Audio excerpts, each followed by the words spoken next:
저와 여러분들에게 주시는 하나님의 말씀입니다. 오늘 요한계시록 5장 1절로 14절까지 말씀으로 또 하나님의 말씀 듣고 또 하나님의 음성 듣는 저와 우리 사랑하는 성도 여러분 되시기를 다시 한번 축원드립니다.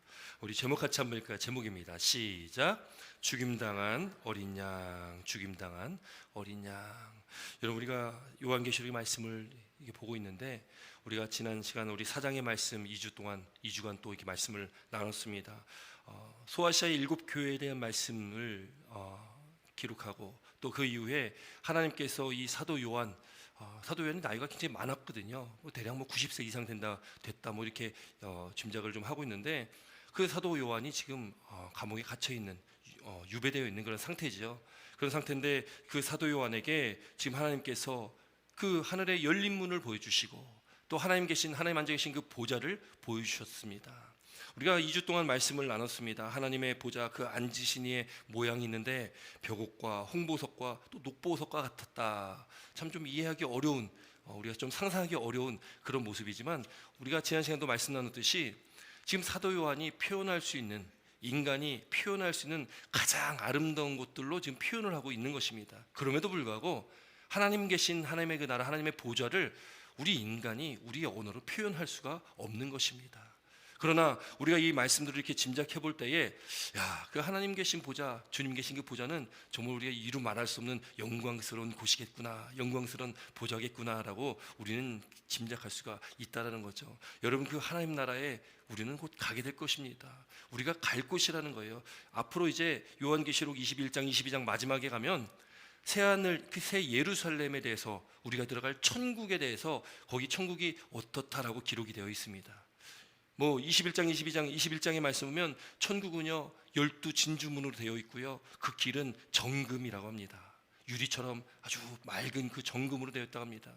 그 성곽은 다 각종 보석으로 되어 있고요, 그리고 그 성도 정금으로 되어 있다라고 기록하고 있다는 거죠. 그럼 상상이 됩니까? 우리가 끼고 다니는 반지나 목걸이나 금 이렇게 보지, 그 금도 정금이 아니잖아요. 그래도 뭔가 좀 섞여 있는 그런 금 아니겠습니까? 정금을, 우리가 그 유리처럼 맑은 정금을 본 적이 별로 없지 않습니까? 여러분, 그렇게 천국이 아름다운 곳이다, 우리가 갈 곳이 그렇게 아름다운 곳이다라는 거죠.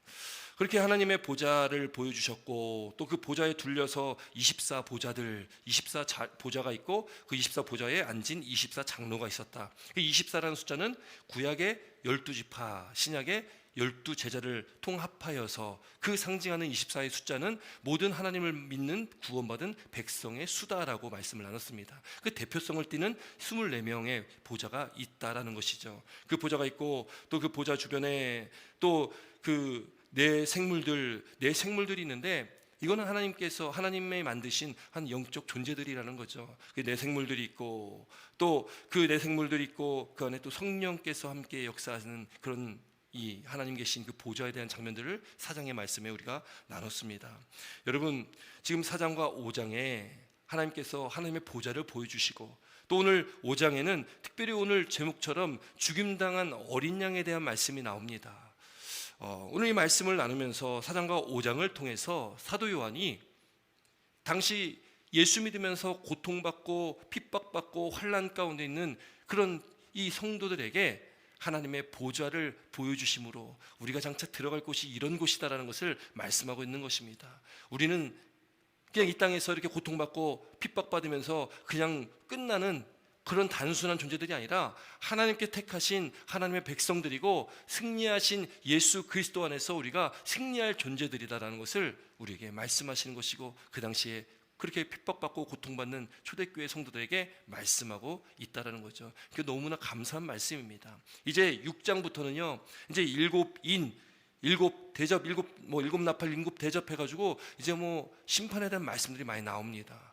굉장히 두려운 말씀들이 나오죠. 근데 여러분, 요한계시록은 우리에게 두려워하라고 주신 말씀이 아닌 것을 믿으시기 바랍니다. 여러분, 요한계시록의 말씀은 하나님 앞에 하나님의 예수 그리스도를 믿고 구원받은 저와 여러분들에게는 이건 축복의 말씀입니다. 소망의 말씀입니다. 하도 이단들이 요한계시록 갖다 장난질을 쳐가지고 요한계시록의 말씀을 많이 이렇게 설교를 많이 하지 않는데, 이 말씀은 우리에게는 놀라운 소망의 말씀이고 축복의 말씀이라는 것을 믿으시기 바랍니다. 아무리 큰 환난과 그 핍박과 어려움이 있을지라도 우리는 승리한 자들입니다. 예수님께서 승리하셨기 때문에 예수 믿는 저와 여러분들은 승리한 자들입니다. 그렇기 때문에 우리는 예수님께서 심판을 내리실 때 그 심판에 우리는 없는 거예요.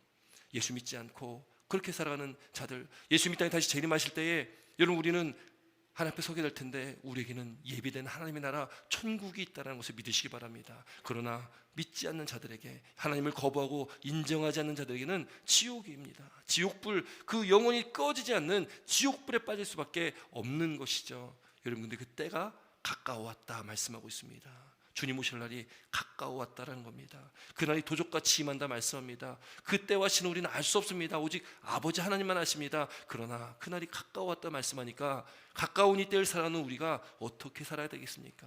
여러분이 말씀을 붙들고 말씀 안에 주님 오실 날 그 날을 기대하며 소망하며 우리가 갈 그 하나님 나라를 소망하며 살아가시기를 주 이름으로 축원드립니다. 여러분, 이렇게 4장에 하나님 앉아 계신 보좌에 대한 말씀은 쭉 보았고요. 이제 5장에 보니까요, 이제 보좌에 앉으신 이의 오른손에 두루마리가 있다. 우리 1절부터 3절까지 말씀 함께 있습니다. 1절부터 3절입니다. 시작.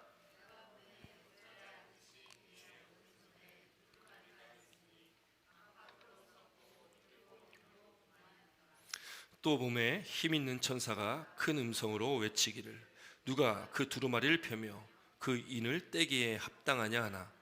하늘 위에서나 땅 위에나 땅 아래 능히 그 두루마리를 펴거나 보거나 할 자가 없더라. 아멘. 여러분, 사도 요한이 이렇게 또 보니까요, 보좌에 앉으시니, 보좌에 앉으시니는 하나님이십니다. 하나님의 오른손에 두루마리가 있다라는 거예요. 여러분, 하나님의 오른손 하면 이 오른손은요 권능을 나타냅니다. 여러분, 우리가 잘 아는 말씀 이사야 41장 10절 말씀 제가 읽어드리면 아마 저 말씀하고 우리가 너무 좋아하는 말씀입니다. 두려워 말라, 내가 너와 함께함이라. 놀라지 말라, 나는 내 하나님이 됨이라. 내가 너를 굳세게 하리라. 참으로 너를 도와주리라. 참으로 나의 의로운 오른손으로 너를 붙들리라. 이렇게 말씀하고 있잖아요. 우리가 너무 좋아하는 말씀이잖아요. 거기에서도 나의 의로운 오른손이라는 말씀이 나옵니다. 나의 의로운 오른손으로 너를 붙들겠다. 하나님의 권능의 손으로 우리를 붙들어 주시겠다라고 말합니다. 그렇기 때문에 두려워하지 말라는 겁니다. 놀라지 말라는 겁니다. 이 세상 만물을 창조하신 하나님, 그 모든 권능의 주관자 되신 하나님께서 우리를 붙들어 주시고 우리의 하나님이 되시니까 여러분, 우리가 두려울 게 뭐가 있겠습니까? 우리 두려울 게 없는 존재들인 거죠. 하나님이 우리의 아버지신데, 하나님이 나의 아버지신데 뭐가 두렵겠습니까? 자녀들이 부모님과 있으면 천군 만마를 얻은 것 같은 그런 모습을 행하지 않습니까? 두려울 게 없는 거죠. 학교 가면 맞고 다닐지라도 부모님과 함께 있으면 든든한 거 아니겠습니까? 그처럼 우리가 하나님께서 우리 아버지 되시기 때문에 우리 두려울 것이 없는 겁니다. 우리가 두려울 필요도 없는 것이고, 그렇기 때문에 우리가 하나님의 그 의로운 오른손이 저와 여러분들을 붙들어 주시고 있다는 것을 믿으시기 바랍니다. 그 하나님의 권능의 오른손에 두루마리가 있는데, 두루마리에 보니까 안팎으로 썼다. 여기 두루마리가 우리가 생각하는 그 두루마리 같은 게 있다면 안에도 글씨가 있고 뒤에도 글씨가 있다라는 겁니다. 그런데 보니까 7인으로 봉하였다 이렇게 기록하고 있습니다.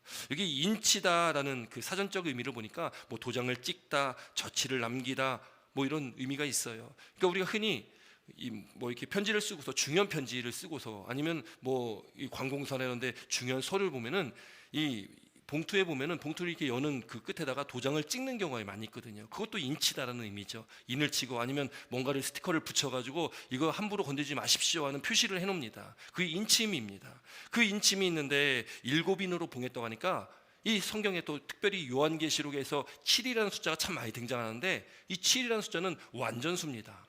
그 완전수로 그 7인으로 봉하였으니까 이건 완전하게 봉함된 겁니다. 그러니까 누구도 그걸 열 수가 없는 거예요. 아무도 열 수 없는, 그 인침을 뜯을 수가 없는 그런 것이라는 거죠. 그때 큰 힘 있는 천사가요, 큰 음성으로 외치는 거예요. 누가 그 두루마리를 펴며 그 인을 떼기에 합당하냐? 누가 이걸 떼겠냐? 이걸 열겠냐? 그런데 사도 요한이요, 쭉 둘러보니까 하늘 위에나 땅 위에나 땅 아래나 능히 그 두루마리를 펴거나 보거나 할 자가 없더라. 이렇게 기록하고 있습니다. 하나님께서 7인으로 봉하신 것을 열 자가 없었다라고 기록하고 있는 것이죠. 구약에도 에스겔 선지자 말씀에, 구약 에스겔 말씀에 두루마리 책이 있는데, 그때는 내가 내가 보니 보라 한 손이 나를 향하여 펴지고 보라 그 안에 두루마리 책이 있더라. 우리 함께 읽습니다. 에스겔 2장 9절 10절 말씀입니다. 시작.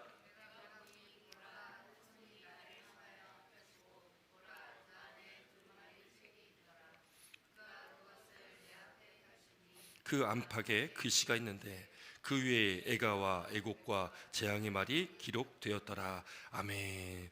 왜 에스겔서도 똑같이 두루마리가 나옵니다. 하나님의 손에 그 두루마리가 있는데 에스겔에 보니까 에스겔은 그 두루마리가 내 앞에서 펴졌다, 열렸다라는 거죠. 이 두루마리는요, 열 수 있는 분도 하나님이시고 봉할 수 있는 분도 하나님이시라는 겁니다. 왜요? 그 두루마리에 뭐가 있기에, 어떤 내용이 거기 있기에 그렇게 하나님께서 그렇게 열 때도 있고 닫을 때가 있으실까요? 여러분이 두루마리의 내용, 여러분 두루마리의 내용을 정확하게 알 수는 없겠죠. 여러 학자들이 이 두루마리에 뭐가 적혀 있을 것이다라고 이렇게 주장하고 있지만, 여러분 대체적으로 그 두루마리에는 하나님의 그 뜻, 하나님의 거룩하신 계획, 하나님의 다스림에 대한 그런 말씀들이 기록되어 있을 것이다. 또 장차 있을 그 종말론적 환란과 그 핍박에 대한 그런 일들이 거기 기록되어 있을 거다라고 추측을 하고 말을 하고 있습니다. 여러분, 이 예언, 그러니까 이 두루마리라는 것은 앞으로 있을 일에 대한 어떤 말씀들이 기록되어 있다라는 거죠.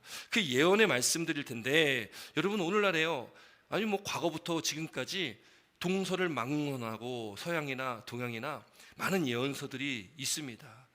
여러분 특별히 중국의 예언서 주역이라는 그런 예언서도 있고요.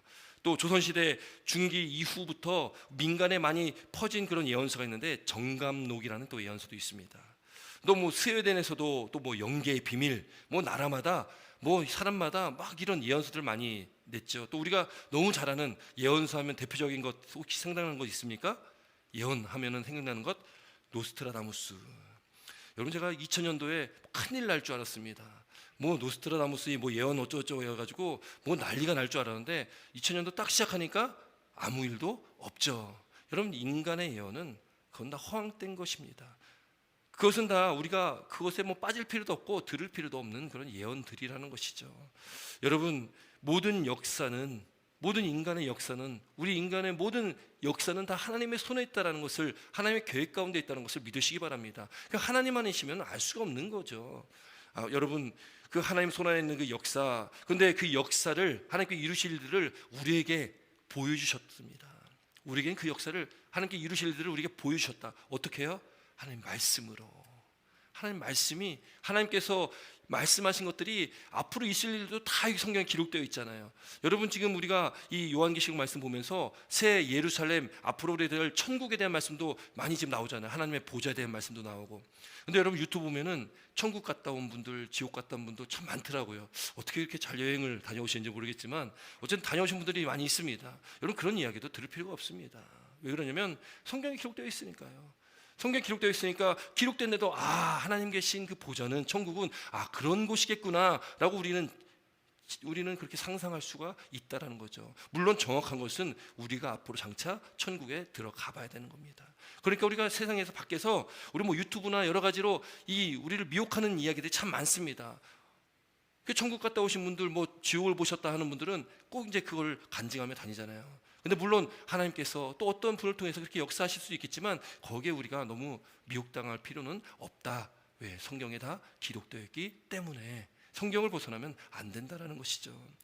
여러분 이렇게 오직 성경만이 하나님의 유일한 계시라는 것을 믿으시기 바랍니다. 성경에 모든 것이 다 들어있다는 것을 믿으시기 바랍니다. 성경 안에서 우리가 그 말씀을 따라 그 말씀 안에서 우리가 그 하나님을 만나고 그 하나님을 경험하고 우리가 장차 들어갈 그 천국도 맛보게 되는 것 아니겠습니까? 여러분 에스겔이 본 두루마리, 앞서 우리가 에스겔에서 우리가 말씀 읽었지만 두루마리가 열려있는 두루마리였습니다. 그런데 요한계시록 오늘 이 본문의 말씀에는 그 열려있지 않은 두루마리였다라는 것이죠. 여러분 이 두루마리를 보면서 또 아무도 열 수 없는 그 상황을 보면서 이 사도 요한이요 지금 그 두루마리를 보면서 너무나 마음이 아팠던 거죠. 그 열 수 없다는 그 하나를 보고 이 사도 요한이요 거기서 울게 됩니다. 여러분 한번 4절 말씀 함께 읽을까요? 4절 한번 말씀 읽겠습니다. 4절입니다. 시작.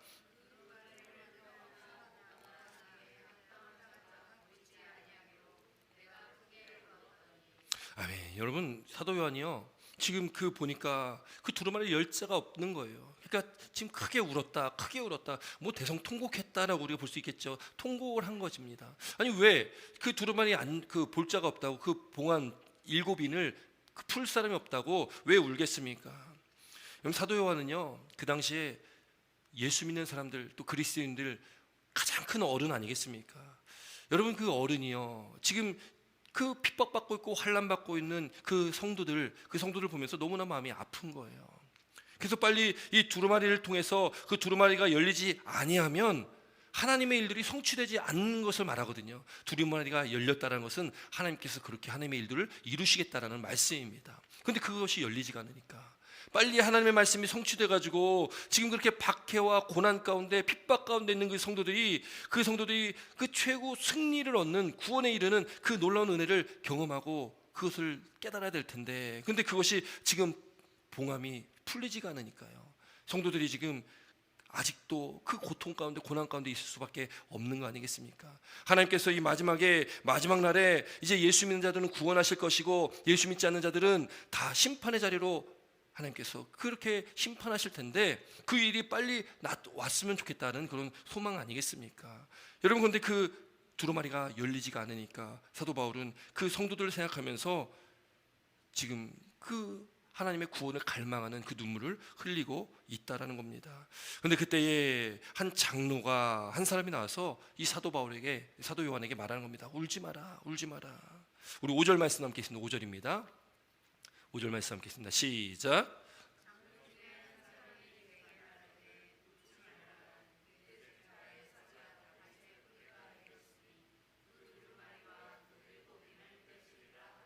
아멘. 여러분, 사도 요한이 울고 있으니까 한 장로가 오더니 말하는 겁니다. 지금 여기 보니까 유다지파 사자 다윗의 뿌리가 이겼으니 여러분 누구겠습니까? 여러분 누굴까요?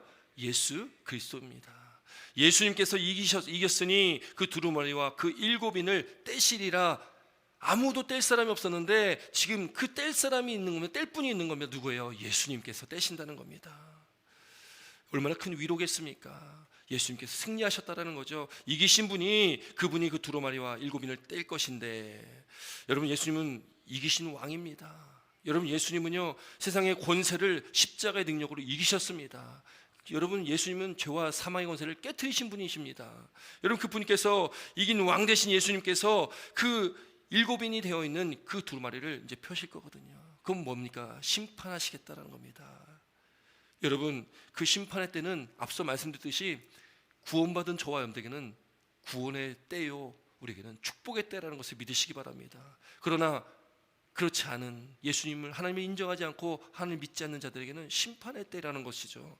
여러분, 지금 예수님께서, 그 승리하신 예수님께서 이제 그것을 떼시겠다. 그러면서 이제 내가 보니 지금 이제 그 두루마리를 이제 예수님께서 이제 그 두루마리를 가지시고 예수님께서 이제 그 두루마리를 여실 것입니다.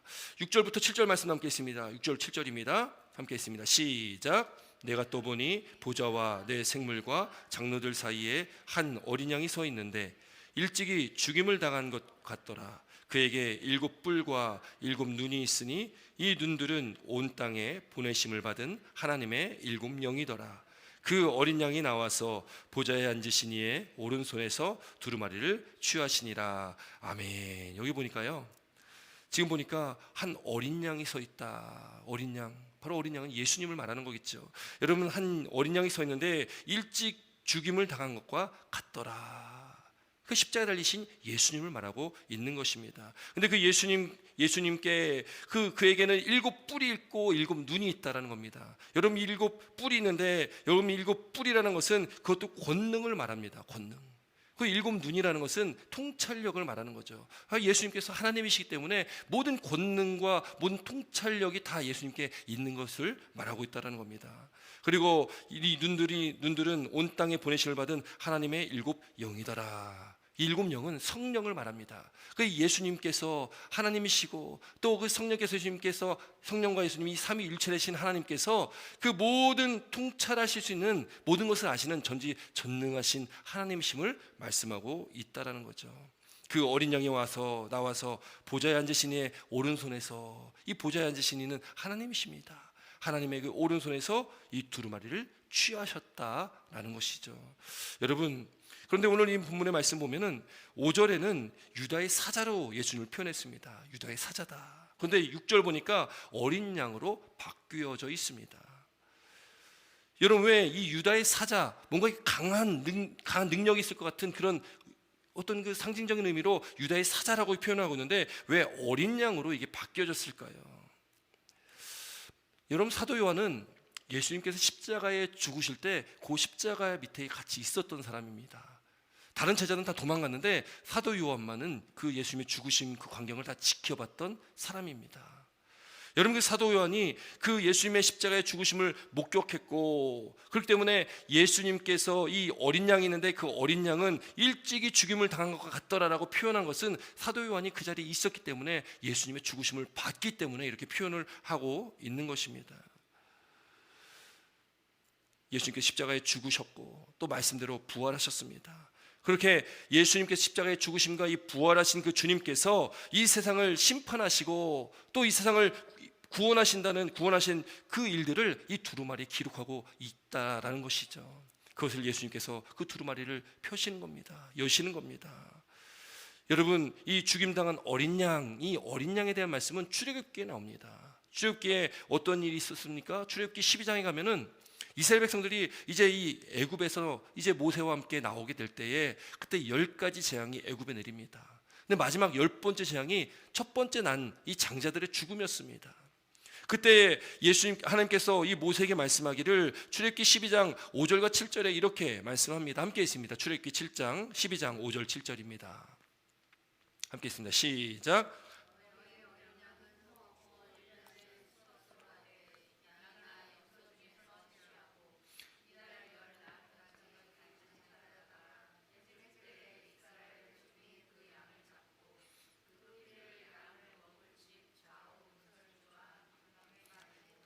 네, 어린 양을 잡아야 되는데 흠없는 어린 양을 잡는 겁니다. 흠없는 어린 양을 잡고 그것을 열날까지 간직하였다가 해질 때에 이스라엘 회중에서 그 양을 잡고 그 피를 양을 먹을 집 좌우 문설주와 임방에 바르라는 거예요.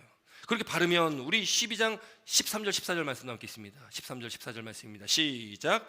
내가 애굽 땅을 칠 때에 그 피가 너희가 사는 집에 있어서 너희를 위하여 표적이 될지라. 내가 피를 볼 때에 너희를 넘어가리니 재앙이 너에게 내려 멸하지 아니하리라. 너희는 이날을 기념하여 여호와의 절기를 삼아 영원한 규례로 대대로 지킬지니라. 아멘. 그 흠없는 어린 양의 피를 그 집의 좌우문 설주와 임방에 바르면 뭐라고 말씀합니까? 내가 그 피를 볼 때에 너희를 넘어가리라. 이 넘어가다라는 게 6월 패스오버잖아요. 6월절, 그래서 우리가 6월절 이야기하는 것이 바로 예수님의 그 어린 양의 피가 묻혀 있는 그 집을 죽음이 넘어갔다라는 것을 말한다는 거죠. 여러분, 지금 그 죽음이 넘어가면서 그 재앙이 너에게 내려 멸하지 아니할 것이다. 어떻게 해요?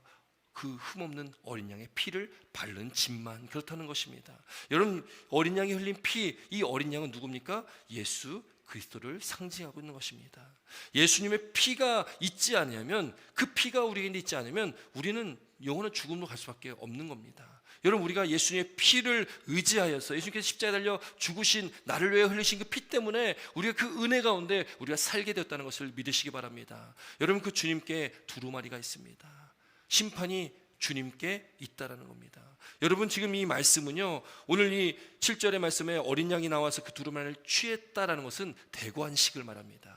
대관식이라고 하면 한 나라에 임금이 세워질 때에 임금의 머리에 이렇게 왕관을 씌우는 그런 의식을 할 거 아닙니까? 그런 것처럼 예수님께서 하나님께로부터 지금 이 두루마리를 받는다는 것은 지금 대관식, 하나님 아버지가 지금 예수님께 이제 그 심판의 모든 주권을 다 이 예수님께 다 주셨다라는 그런 의미를 나타내고 있다는 거죠. 예수님께서 이 땅에 다시 오실 그때는 심판주로 오신다는 것을 믿으시기 바랍니다. 심판주로 오신 그때는 더 이상 기회가 없습니다. 지금은 우리에게 기회를 주신 겁니다. 예수님께서 오시는 그때가 더딘 것은 지금 예수님께서 한 명이라도 더 구원하시기 위해서 예수님께서 오시는 날을 미루시는 것이지, 예수님께서 곧 오시게 될 텐데 오실 때는 심판주로 오실 그때에 여러분, 우리는 더 우리는 구원받은 사람들이겠지만 구원받지 못한 예수 믿지 않는 자들에게는 더 이상 기회가 없습니다. 여러분, 그러므로 우리가 전도해야 되는 이유가 무엇입니까? 우리가 믿지 않는 자들에게 복음을 전해야 되는 이유는 빨리 한 명이라도 더 구원받게 하기 위해서, 한 명이라도 더 그 구원의 은혜를 누릴 수 있게 하기 위해서 우리가 전도하고 그 복음을 전해야 됨을 믿으시기 바랍니다. 여러분, 그렇게 그 능력, 그 권능이 예수님께 있습니다. 그 두루마리를 취하심에 우리 8절 말씀 함께 있습니다. 8절입니다. 본문 8절 함께 있습니다. 시작.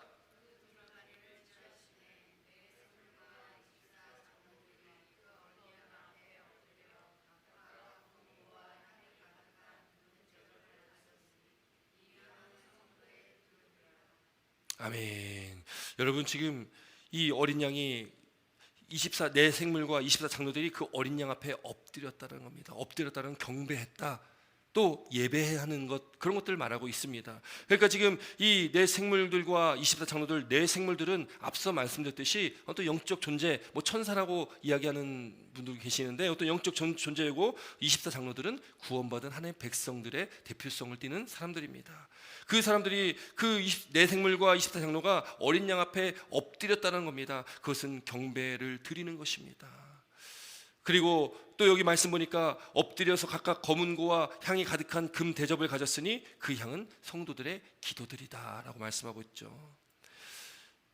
여러분, 지금 보니까요, 중요한 말씀이 나오는데, 지금 예수님 앞에 지금 그 엎드린 내 생물과 24 장로들이 지금 주 앞에 드리는 것, 그 금대접이 바로 성도들의 기도다.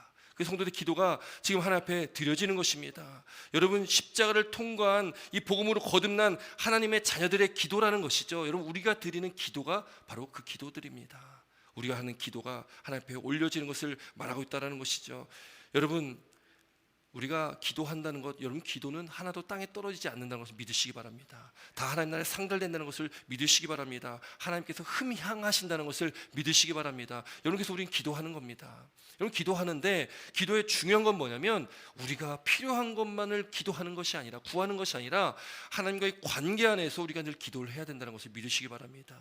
하나님은요, 우리의 필요를 다 아십니다. 우리의 쓸 것들을 다 아시고 계신 하나님이세요. 그렇기 때문에 여러분, 우리 기도는 하나님과의 관계 안에서 하나님과 교제하는 기도, 마치 연인들이 서로 이야기하듯이 밤새워 통화하듯이 그렇게 하나님께 기도하는 것이 가장 중요한 것이지, 우리가 하나님 뭐 필요합니다, 하나님 이것 좀 도와주십시오, 이것 좀 해주십시오, 뭐 좀 해주십시오, 여러분, 이것이 기도 전부가 아님을 믿으시기 바랍니다. 하나님께 향기로운 향으로 올려드릴 기도는 하나님과 친밀한 관계 속에서, 그 교제 속에서 우리가 하나님과의 만남 가운데 하나님을 구하는 그런 기도가 되어야 된다는 것을 믿으시기 바랍니다. 여러분, 그럴 때 하나님께서는 우리 쓸 걸 다 알고 계시기 때문에 그걸 하나님께 채워주십니다. 그래서 먼저 그의 나라와 그의 의를 구하라, 그러면 이 모든 것을 너에게 더하시리라고 말씀하고 있지 않습니까? 여러분, 그래서 우리는 기도는 먼저 그의 나라와 그의 의를 구하시기 바랍니다. 먼저 주님과의 관계가 온전하게 되시기를 주의 이름으로 축원드립니다. 그런 기도를 접해 드리시길 바랍니다. 그리고 하나님께 부어주신 놀라운 축복, 그 복의 은혜를 누리시는 저와 여러분 되시기를 주의 이름으로 다시 한번 축원드립니다. 여러분, 그렇게 예수님께서 이 두루마리의 봉인을 떼시고 그 왕위에 오르시자마자 제일 먼저 지금 이루어진 게 뭐냐면, 그동안 그렇게 올려졌던 성도들의 기도, 그 기도가 풀어진다는 거죠. 기도를 하나님께서 예수님께 들어서 응답하신다는 겁니다. 여러분, 우리는 기도할 때에 끝까지 인내하며 기도해야 됩니다. 때가 있기 때문에 해하나님께서 응답하실 때가 반드시 있다는 것을 믿으시기 바랍니다. 여러분, 우리 기도하면 기도가 바로 응답되면 얼마나 좋겠습니까? 얼마나 감사하겠습니까? 그런데 기도해도 1년이 지나고 2년이 지나고 시간이 흐르는데 기도가 응답되어지지 않는 기도도 있잖아요. 그러나 여러분, 끝까지 인내하며 기도하시면 하나님께서 정하신 때에 반드시 하나님께서 하나님의 방법대로, 하나님의 뜻대로 응답하신다는 것을 믿으시기 바랍니다. 여러분, 그래서 우리가 하나님께 바치는 최고의 제물, 하나님께 바쳐드릴 수 있는 최고의 제물, 최상의 제물은 우리가 거룩한 산 제물이기도 하지만, 여러분, 우리가 드려지는 기도, 우리가 드리는 기도라는 것을 믿으시기 바랍니다. 기도하시기 바랍니다. 기도하셔서 하나님과 깊은 교제 가운데 날마다 살아가시기를 주의 이름으로 축원드립니다. 여러분, 내일 그래서 11시에 기도회가 있습니다. 오실 수 있는 분들은 꼭 오시길 바랍니다. 기도 자리에 오셔서 기도하셔야 됩니다. 기도가 회복되지 않으면 희망이 없는 것 아니겠습니까? 교회 말씀과 기도가 끊이지 않으면 안 되는 것 아니겠습니까? 저는 항상 기도합니다. 하나님, 우리 교회에 기도의 파수꾼들 세워주십시오. 기도의 파수꾼들 세워주십시오. 그래서 감사하게 한 명 한 명 더 늘고 있는 것 같습니다. 우리 기도의 힘을 합쳐서 우리가 더 뜨겁게 하는 게 기도하고 하나님만 찾고 구하셔서 오늘 2023년도에 하나님의 놀라운 은혜가 우리 가운데 충만하기를 또 기대하며 우리 함께 기도했으면 좋겠습니다. 여러분, 그래서요 보면은 여러분 찬양을 뭐라고 합니까? 찬양을 곡조 있는 기도라고 합니다. 곡조 있는 기도다. 근데 여러분 찬양에 보면은 찬양의 내용을 한번 보십시오. 우리가 찬양하는 찬송가나 찬양의 내용 한번 보십시오. 거기에 어떤 기도의 내용, 곡조 있는 기도라고 친다면 여러분 찬양에 하나님 저 돈 주십시오, 하나님 집 주십시오 이런 찬양이 있습니까? 하나도 없어요. 그럼 찬양은 뭘 찬양합니까? 하나님의 하나님 되심을 찬양하고 주님께서 나의 주인 되심을 찬양하고 우리가 먼저 그의 나라와 그 의를 구하는 것이 찬양이지 하나님 나 이거 주세요 저거 주세요 하면서 우리가 노래 만들어 부르지 않는다는 거죠. 기도는 그것이 기도입니다. 하나님과 깊은 교제 가운데 드려지는 기도, 그 향을 하나님께서 받으신다는 겁니다. 그러면 하나님께서 우리 기도를 응답하신다는 것. 여러분, 그렇게 우리가 오늘 이 말씀 가운데 그렇게 성도들의 기도가 올려집니다. 그리고 오늘 9절부터 10절까지의 말씀 보니까 지금 이제 이 내 생물과 24장로들 또 수많은 천사들 그리고 이 땅에 있는 모든 피조물들이 하나님을 찬양하는 그 찬양의 가사가 오늘 9절부터 10절까지 기록되어 있습니다. 한번 9절부터 10절까지 말씀 함께 있습니다. 함께 있습니다. 시작. 그들이 새 노래로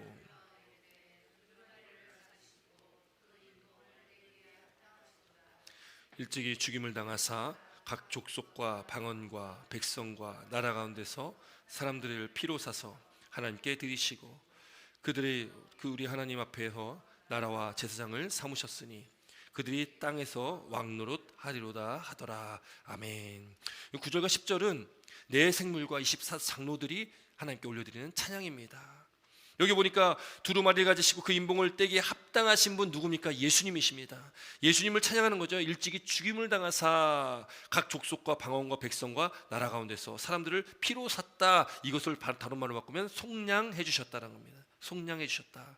그 피값으로 우리가 구원받은 것이죠. 이 예수님 피가 그래서 너무나 중요한 것이죠. 예수님 피값으로 우리가 속량받았기 때문에 그렇습니다. 그 피로 사서 하나님께 드리고 그들은 누굽니까? 그 예수님의 피로 산 사람들, 그 산 사람들 바로 저와 여러분들입니다. 예수의 피로 산 사람들, 하나님께 드려진 사람들, 우리들로 우리 하나님 앞에서 나라와 제사장을 삼으셨으니 그들이 땅에서 왕노릇 하리로다. 여러분, 우리를 그래서 하나님께서 주님께서 우리를 이 나라와 제사장을 삼으셨다라는 거예요. 오늘 우리가 잘 아는 말씀 우리 베드로전서 2장 9절 말씀 보면 베드로전서 2장 9절에 이렇게 기록하고 있습니다. 그러나 너희는 택하신 족속이요 왕같은 제사장들이요 거룩한 나라요 그 소유된 백성이니 이는 너희를 어두운 가운데서 불러내어 그의 기이한 빛에 들어가게 하신 이의 아름다운 덕을 선포하게 하려 하심이라. 여러분, 우리 구원받은 저와 여러분들에게 뭐라고 말씀하고 있냐면 택하신 족속이라는 거예요. 우린 택함받은 족속이라는 겁니다. 왕같은 제사장들, 저와 여러분들이 왕같은 제사장들이라는 거예요. 여러분, 왜요? 제사장의 역할이 무엇입니까? 원래 구약의 제사장의 역할은 하나님 앞에 우리 인간들이 나아갈 수 없으니까 그 중간에 중보의 역할을 했던 사람들이 제사장들이었습니다. 그 제사장도 이 성막에 성소와 지성소가 있는데 이 지성소에 그 안에 언약궤, 법궤가 있는데 제사장도 제사장이라고 그 지성소에 다 들어갈 수가 없었습니다. 제사장 중에 대제사장만 1년에 딱 한 번 대속죄일에 그때 한번 지성소로 들어가게 되는 거죠. 그런데 이제 예수님께서 이 땅에 오셔서 십자가에 달려 죽으시고 핏값으로 저와 여러분들 사시고 예수님께서 하나님과 우리 사이에 중보자가 되셨습니다. 하나님과 우리 사이에 있었던 그 죄의 담이 허물어졌습니다. 예수님께 십자가에 달려 죽으셨을 때에 그 성막 안에 성소와 지성소를 나누고 있는 휘장이 위에서 아래로 쫙 찢어졌습니다. 그것이 뭐냐면 이제 예수 그리스도의 죽음으로 말미암아서 예수님께서 핏값으로 저와 여러분들을 사셨기 때문에 우리가 이제는 제사장을 통하지 않고 우리가 하나님 앞에 직접적으로 나아갈 수가 있게 된 것입니다. 그래서 우리를 왕같은 제사장이라고 말씀하고 있는 겁니다. 예수님께서 중보자가 되셨기 때문에 이제는 우리는 하나님 앞에 나아갈 수가 있는 겁니다. 여러분, 그 일이 없었다면 지금도 제사장이 하나님 앞에 나아갈 수밖에 없는 그런 상황인 건데 예수님께서 오심으로 우리를 제사장으로 삼아주셨다는 거예요. 여러분, 얼마나 놀라운 은혜입니까? 얼마나 놀라운 큰 축복입니까? 그렇게 우리를 왕 같은 제사장 삼아 주셨고 거룩한 나라요 그의 소유된 백성으로 저와 여러분들을 삼아 주셨다는 것을 믿으시기 바랍니다. 그런데 여러분, 중요한 것은 이 베드로전서 2장 9절에 그렇게 택하신 족속 왕 같은 제사장들 거룩한 나라 그 소유된 백성 삼아 주셨다면 그럼 우리는 어떻게 살아야 되냐? 2장 9절에 이렇게 기록합니다. 이는 너희를 어두운 가운데서 불러내어 그의 기이한 빛에 들어가게 하시니, 이 예수님이십니다. 어둠 가운데 우리를 불러내셨거든요. 이 세상의 어둠 가운데서, 이 죄악 가운데서 우리를 불러주셨습니다. 우리를 구원하셨습니다. 그리고 그의 기이한 빛에 들어가게 하신 그 예수님께서 그 예수님의 아름다운 덕을 선포하게 하려 하심이라. 그러니까 우리에게 주신 사명이 뭐냐면, 우리를 통해서 우리를 택하신 족속 왕 같은 제사장들 거룩한 나라 소유된 백성 삼아주신 것은 우리는 예수 그리스도의 아름다운 덕을 선포해야 된다라는 것입니다. 그러니까 우리가 우리 욕심을 따라 살아가는 것이 아니라, 나의 만족과 유익을 위해 살아가는 것이 아니라 하나님의 영광을 위해 살아가는 것입니다. 하나님의 나라를 위해 살아가는 겁니다. 여러분, 그것이 우리가 살아가야 될 이 땅의 삶의 모습이라는 것을 믿으시기 바랍니다. 우리가 그렇게 살아가야 된다는 거죠. 예수 그리스도를 나타내야 됩니다. 하나님의 형상이 우리 가운데 회복되어졌고 그 형상을 나타내야 된다는 것이죠. 여러분께서 오늘 본문에 예수님께서 다윗의 사자 같은 예수님께서 어린 양으로 표현되어 있습니다. 여러분, 어린 양은 굉장히 약한 존재 아니겠어요? 어린 양은 힘이 없습니다. 죽을 수밖에 없는 존재 아니겠습니까? 그런데 그 어린 양으로 표현이 된 이유는 뭐냐면, 여러분, 이 어린 양 예수님께서 이 세상을 이기실 때에 죄와 사망의 권세를 이기시고 우리를 해방시키실 때 예수님께서는요 가장 연약한 모습으로 여러분 십자가에 달려 죽으셨잖아요. 여러분, 예수님께서 이 세상을 이기는 방식은, 예수님께서 이 죄와 사망의 권세를 이기시는 방법은 어떤 큰 능력을 행하시고 또 어떤 큰 방법을 써서 행하신 게 아니라 가장 연약한 모습으로 이 세상을 이기셨다는 것을 믿으시기 바랍니다. 죽임당한 어린 양의 모습으로 예수님께서 이 땅의 이 약한 권세들을 깨트리시고 이기셨고 죄와 사망의 권세를 이기셨다는 거예요. 여러분, 그것을 예수님께서 우리에게 보여주셨습니다. 여러분, 그럼 우리가 이 세상을 살아가면서 우리가 살아갈 수 있는 그 모습을 예수님께서 이미 보여주신 겁니다. 어떻게 우리가 이 세상을 이기라고요? 강하게 이기라고 합니까? 약하게 이기라고 합니까? 약한 것으로 이기는 겁니다. 여러분께서 말씀하시죠. 여러분, 고린도후서 12장 7절부터 10절까지 말씀 보면 사도 바울이 이렇게 고백합니다. 사도 바울이 자기의 육체에 가시가 있었잖아요. 육체에 가시가 있어서 예수님께 3번이나 기도했습니다. 하나님, 이것 좀 치료해 주십시오. 이것 좀 해결해 주십시오. 3번이나 간구했더니 하나님께서, 주님께서 뭐라고 하셨냐면, 내 은혜가 내게 족하다. 내 능력이 약한 데서 온전해진다라고 말씀하시는 거예요. 그리고 10절 말씀 보니까, 고린도후서 12장 10절 말씀 보니까, 내가 그리스도를 위하여 약한 것들과 능욕과 궁핍과 박해와 곤고를 기뻐하노니 이는 내가 약한 그때에 강함이다. 이렇게 기록하고 있어요. 여러분, 우리가 강함이 있지 않습니까? 강한 것이 있으면 여러분, 그 강한 것은 우리의 약함입니다. 여러분, 이 말씀이 이해가 되십니까? 우리 내 강한 자아가 있다면 그것은 우리가 하나님 앞에, 주님 앞에 약한 모습입니다. 우리 약한 것이잖아요.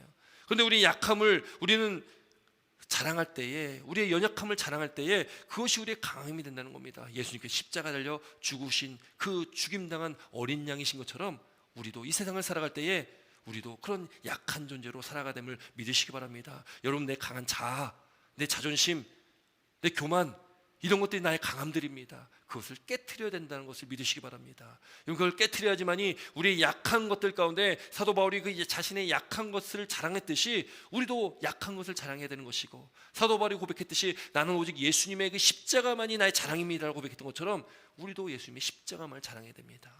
그렇게 우리가 예수님을 찬양하며 자랑하며 그렇게 살아가시길 주의 이름으로 축원드립니다. 여러분, 그렇게 오늘 본문의 9절부터 마지막 14절까지 이 내 생물들, 또 24장로들, 또 많은 수많은 천사들, 또 이 땅에 있는 하늘 위에와 땅 위에와 땅 아래, 바다 위에와 또 그 가운데 모든 피조물들이 그 하나님을 찬양하고 예수님을 찬양합니다.